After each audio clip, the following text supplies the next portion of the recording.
श्रोताबंधु आमे पाठ करुचे श्रीमद् भगवद गीतार द्वितीय अध्याय।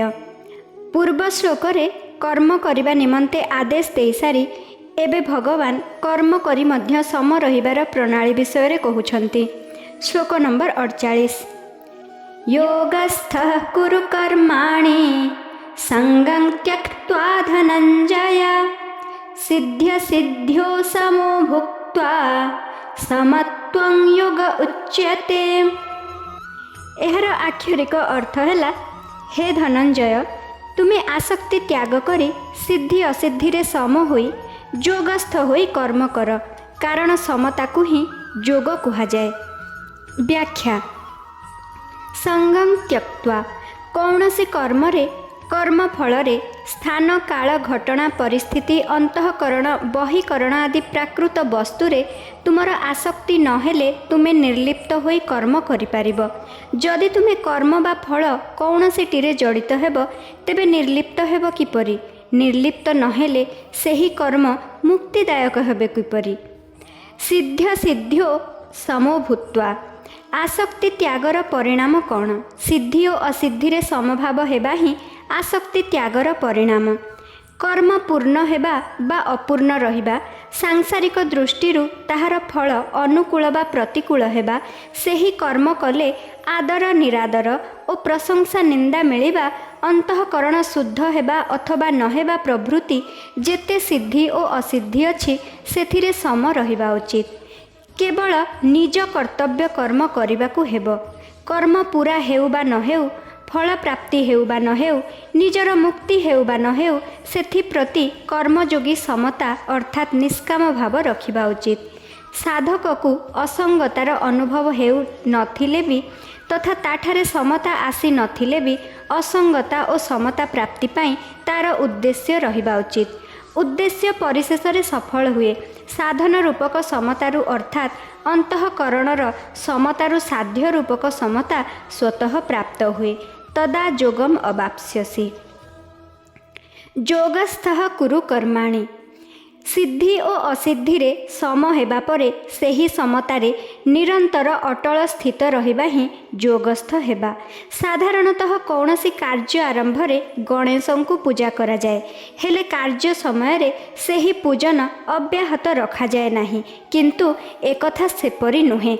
ए कथा को केही एमिति न बुझंतु जे आरंभ रे मु थरे सिद्धि असिद्धि रे सम होई गली आउ एबे सेही समता को अनुक्षण साथी रे रखिबार आवश्यकता नाही, एबे राग द्वेष कले चलिबो। तेणु भगवान कहिछंती समतारे सर्वदा स्थित होई कर्तव्य कर्म करिबा उचित। समत्वं योग उच्यते। समता ही योग अर्थात समता हेउछि परमात्मांकर स्वरूप। सेही समता अंतःकरण रे निरंतर रहिबा उचित। आगामी पंचम अध्यायर 29 नंबर श्लोक रे भगवान कहिबे, जहाँक मन समतारे स्थित होई जाइछि सेमाने जीवित अवस्था रे ही संसार को जय करिछंती, कारण ब्रह्म हेउछि निर्दोष और सम। तेणु सेमाने ब्रह्म रे स्थित होइछंती। समतार नाम योग। एहा हेला योगर परिभाषा। एही कथा मध्य आगामी षष्ठ अध्यायर 23 नंबर श्लोक रे भगवान कहिबे, जेउथिरे दुख संजोगर वियोग हुए ताहार नाम योग। वस्तुतः ए दुईटी जाक परिभाषा एक। जादू कुंडेई हेले सुख मिले और जला पोड़ा कले दुख मिले, किंतु रोग होइथिबारु जेपरि दुईटी जाक दुख स्वरूप, ठीक सेहीपरि संसार संबंधरु हेउथिबा सुख और दुख दुईटे जाक वस्तुतः दुख स्वरूप। एभली संसाररु संबंध विच्छेदर नाम ही दुख संजोगर वियोग। सुतरां दुख संजोगर वियोग अर्थात सुख दुखरु रहित हेबा कथा कुहा जाऊ बा सिद्धि असिद्धि रे अर्थात सुख दुख रे सम हेबा कथा कुहा जाऊ, दुईटे जाक एका कथा। एही श्लोकर अभिप्राय हेउछि स्थूल सूक्ष्म और कारण शरीर रे घटित समस्त क्रिया केवल सेवा रूपे संसार पाई ही करिबा उचित, निज पाई नुहे। एही परे कले जाई समता आसीबो। बुद्धि और समता संबंधी किछि विशेष कथन। बुद्धि दुई प्रकारर, अव्यवसायत्मिका और व्यवसायत्मिका, जेउथिरे सांसारिक सुख भोग आराम मान बड़िमा इत्यादि प्राप्त करिवार लक्ष्य थाए ताहाकू अव्यवसायत्मिका बुद्धि, ଯେଉଁଥିରେ ସମତା ପ୍ରାପ୍ତି ଓ ନିଜ କଲ୍ୟାଣ ପ୍ରାପ୍ତିର ଲକ୍ଷ୍ୟ ଥାଏ ତାହା ବ୍ୟବସାୟାତ୍ମିକା ବୁଦ୍ଧି। ଅବ୍ୟବସାୟାତ୍ମିକା ବୁଦ୍ଧି ଅନନ୍ତ ହୋଇଥାଏ ଏବଂ ବ୍ୟବସାୟାତ୍ମିକା ବୁଦ୍ଧି ଏକ ହୋଇଥାଏ। ଯାହାର ବୁଦ୍ଧି ଅବ୍ୟବସାୟାତ୍ମିକା ସେ ନିଜେ ଅବ୍ୟବସାୟୀ ଅର୍ଥାତ୍ ଅବ୍ୟବସିତ। ବୁଦ୍ଧୟୋ ବ୍ୟବସାୟିନାମ୍ ତଥା ସେ ସଂସାରୀ।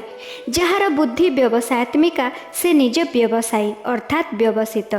ବ୍ୟବସିତୋ ହି ସହ ତଥା ସେ ସାଧକ। ସମତା ମଧ୍ୟ ଦୁଇ ପ୍ରକାରର, ସାଧନ ରୂପକ ସମତା ଓ ସାଧ୍ୟ ରୂପକ ସମତା। ସାଧନ ରୂପକ ସମତା ଅନ୍ତଃକରଣର ଓ ସାଧ୍ୟ ରୂପକ ସମତା ପରମାତ୍ମ ତତ୍ତ୍ୱର। ସିଦ୍ଧି ଓ ଅସିଦ୍ଧିରେ ଅନୁକୂଳତା ଓ ପ୍ରତିକୂଳତା ପ୍ରଭୃତିରେ ସମ ରହିବା ଅର୍ଥାତ୍ ଅନ୍ତଃକରଣରେ ରାଗ ଦ୍ୱେଷ ନ ହେବା ସାଧନା ରୂପକ ସମତା ଅଟେ। ଗୀତାରେ ଏହାର ବର୍ଣ୍ଣନା ବହୁବାର ହୋଇଛି।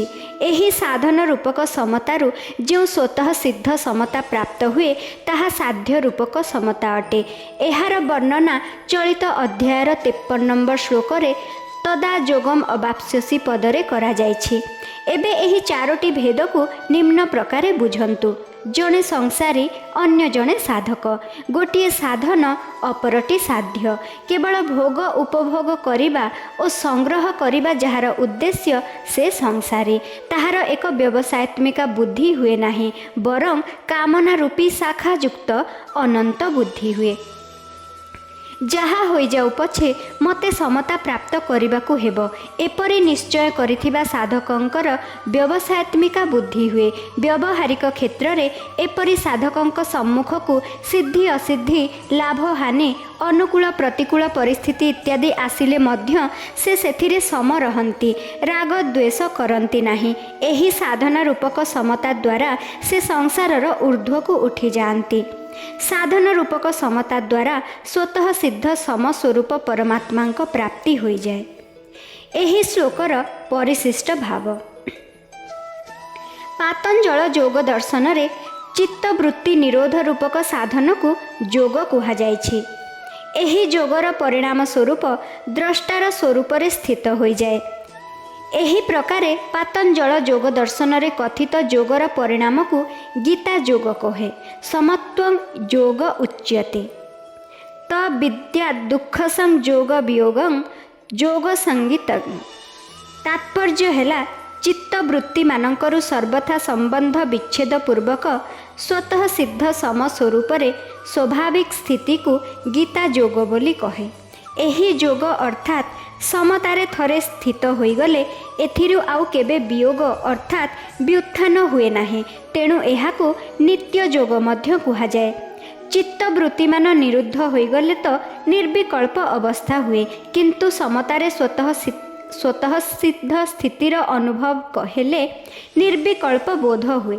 ନିର୍ବିକଳ୍ପ ବୋଧ କୌଣସି ଅବସ୍ଥା ନୁହେଁ, ବରଂ ତାହା ସମସ୍ତ ଅବସ୍ଥାରୁ ଅତୀତ, ସେଗୁଡ଼ିକର ପ୍ରକାଶକ ଏବଂ ସମସ୍ତ ଯୋଗ ଓ ସାଧନାର ଫଳ। ଅବସ୍ଥା ତ ସବିକଳ୍ପ ଓ ନିର୍ବିକଳ୍ପ ଦୁଇ ପ୍ରକାର ହୁଏ, କିନ୍ତୁ ବୋଧ କେବଳ ନିର୍ବିକଳ୍ପ ହିଁ ହୁଏ।